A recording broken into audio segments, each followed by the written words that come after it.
So what is military sexual trauma? We throw around this acronym a lot, but it has a pretty specific definition. So this is the term that VA specifically uses to define sexual assault or repeated threatening sexual harassment that an individual experiences while they're on active duty or active duty for training.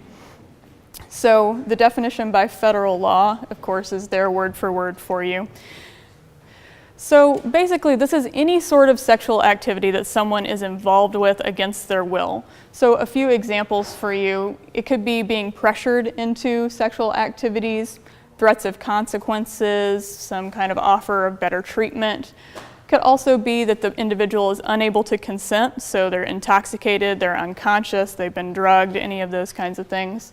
And then, of course, you could be physically forced into participation in this.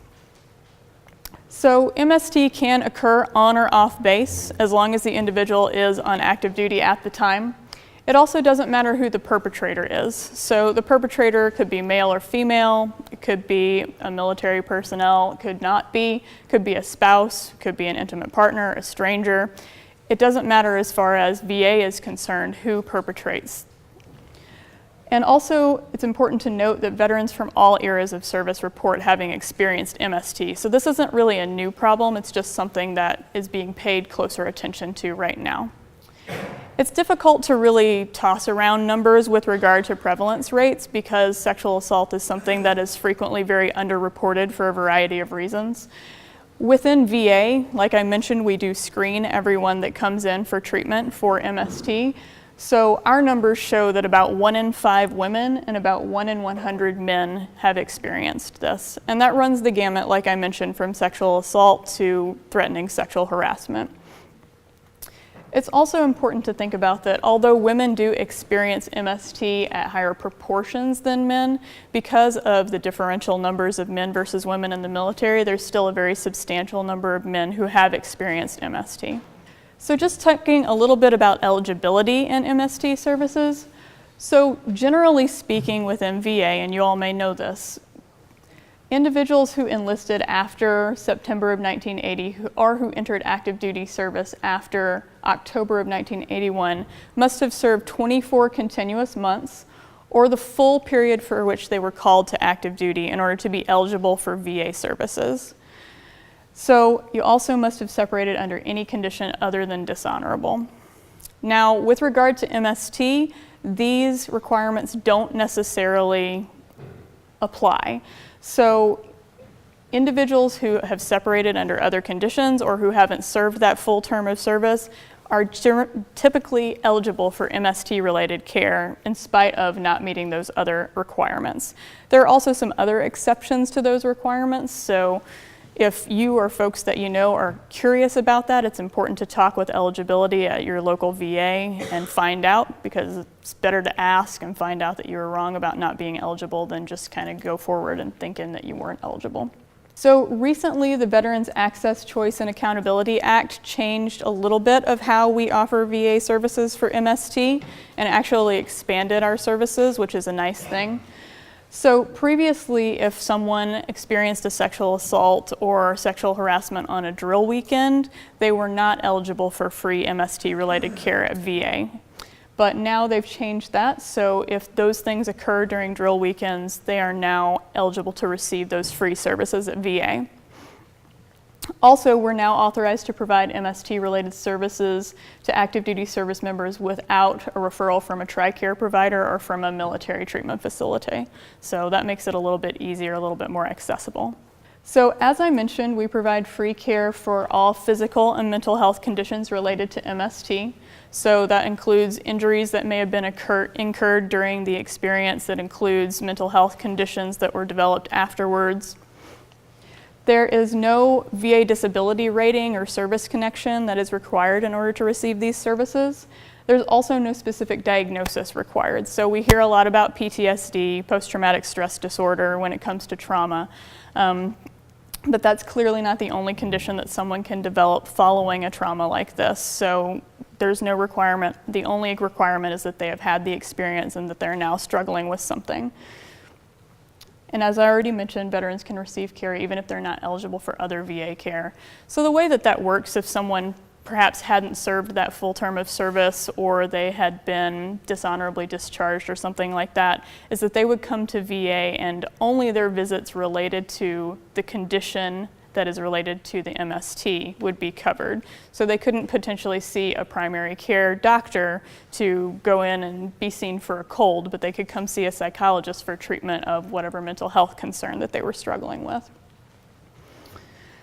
Also, the incidents don't have to have been reported at the time that they occurred in order to receive VA care. So if someone came in seeking services at VA and met with our eligibility folks, it would be enough that they kind of said, here's what happened in general, and they wouldn't need any kind of documentation or paperwork showing that they were assaulted.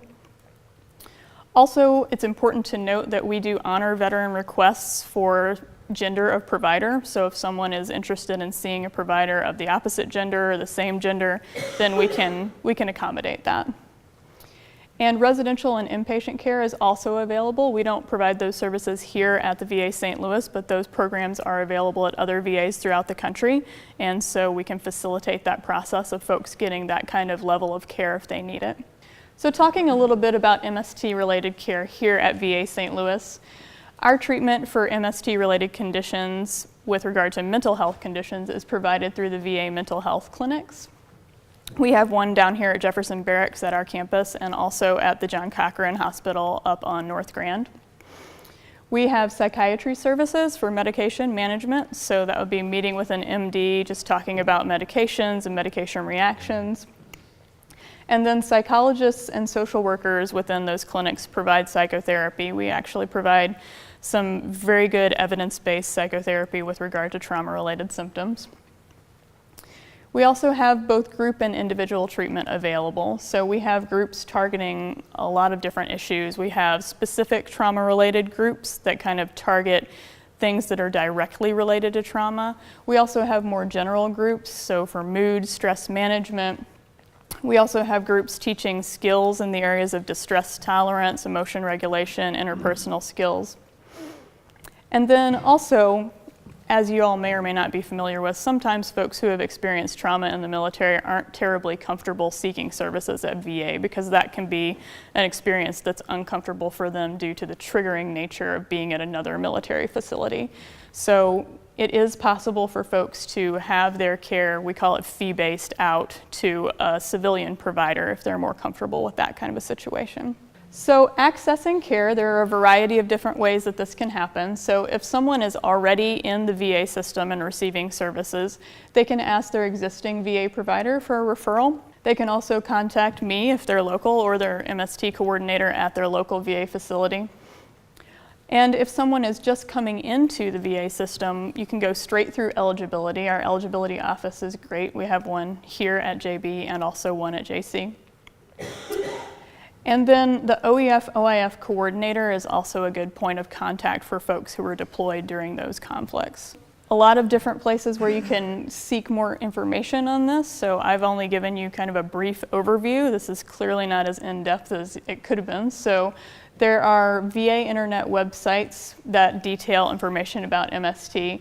There's also the VA Health Benefits webpage that talks more about eligibility.